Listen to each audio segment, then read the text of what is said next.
Kita bercermin dengan Sri Lanka, kita samerikan dan kita jelaskan. Kebangkrutan di Sri Lanka meminta warga Sri Lanka yang di luar negeri, para diaspora, untuk mengirimkan uang mereka ke keluarga mereka di Sri Lanka. Saking gak ada uangnya itu negara Sri Lanka. Namun, 13 bank utama di Sri Lanka saat ini bangkrut. Di sini, pemerintahan Sri Lanka berhutang 700 triliun rupiah atau setara 51 bilion dolar ke Tiongkok yang sudah jatuh tempo. Namun, APBN Sri Lanka kosong kasnya. Di Sri Lanka saat ini tidak ada makanan, di mana sebagian besar produk makanan adalah impor. Juga tidak ada fuel, bahan bakar untuk kendaraan. Juga tidak ada obat-obatan, bahkan dokter serta rumah sakit membatalkan seluruh operasi kesehatan karena tidak ada obat-obatan. Tiap malam listrik mati di 90% wilayah Sri Lanka. Yang terjadi di Sri Lanka bukan hanya krisis ekonomi, namun ada yang lebih besar, yaitu krisis kemanusiaan. Yang jadi pertanyaan, bagaimana semua ini terjadi? Bagaimana Sri Lanka kehilangan semua uangnya tersebut?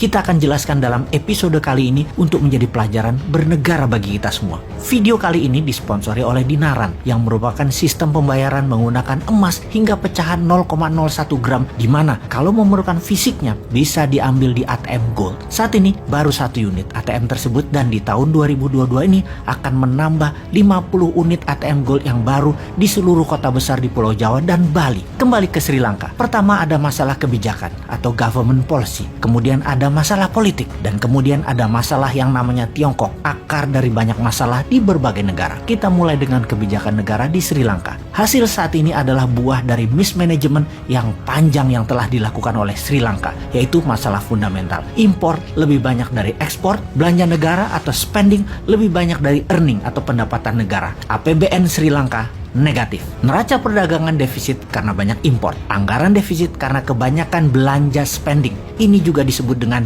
double debt atau hutang ganda, di mana ini juga biasa disebut dengan resep sukses untuk bencana ekonomi sebuah negara. Cara Sri Lanka menyelesaikan masalah defisit tadi salah kaprah, yaitu dengan malah menambah hutang. Hutang Sri Lanka saat ini 111% dari GDP, alias lebih banyak hutang dari jumlah barang produksinya. Lebih parah lagi, di saat ekonomi sulit di tahun 2019, Gotabaya Rajapaksa yang terpilih jadi presiden di Sri Lanka waktu itu menjanjikan pemotongan pajak untuk menarik simpati masyarakat pada kampanyenya. Efek dari hal itu semua di tahun 2019, rating Sri Lanka menjadi negara pariah atau setengah negara gagal. Apa yang terjadi kemudian? Investor meninggalkan Sri Lanka besar-besaran. Lalu Gotabaya buat lagi blunder.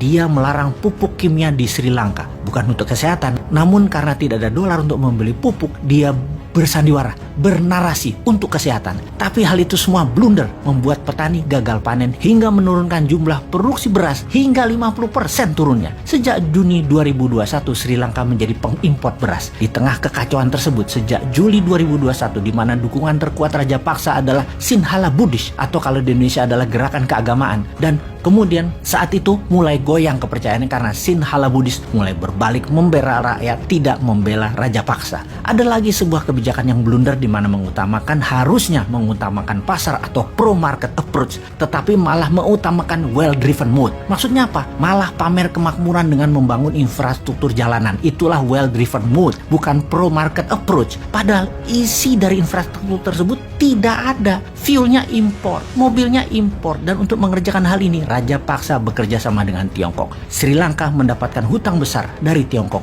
dalam bilateral debt. Sri Lanka mempertaruhkan ekonominya di tangan Tiongkok. Benar sih, Tiongkok kirim uang Tiongkok. Tiongkok kirim teknologi, Tiongkok kirim SDM, termasuk kirim virus Wuhan. Semua dikirimkan karena sejak awal memang Sri Lanka buruk di dalam pengelolaan keuangan negara, dan ini memang dimaui semua peminjam, mengharapkan yang dipinjamkan tidak bisa kelola uang. Efek virus Wuhan tadi, pariwisata Sri Lanka yang merupakan 13% GDP nasional turun. Di tahun 2020, turis hanya berjumlah 170.000 orang saja dengan pendapatan sekitar 2 billion, di mana di tahun 2019 ke belakang mencapai 2,3 juta turis datang atau senilai 7,5 billion dolar. Agrikultur yang merupakan 8% GDP Sri Lanka turun turun hingga 4%. Kemudian cari utangan di mana India mengambil peluang tersebut untuk juga melakukan debt trap ke Sri Lanka, menambah beban negara Sri Lanka yang pada akhirnya Raja paksa mendevaluasi rupiah Sri Lanka turun 32%. Dan ternyata bukan menambah kekuatan pasar namun membuat turun purchase power, daya beli kekuatan rakyat. Saat ini inflasi di Sri Lanka 30%. Artinya harga makanan sudah naik 30% dalam beberapa bulan ini saja. Harga kelapa misalnya hampir naik 80% dibandingkan tahun 2019.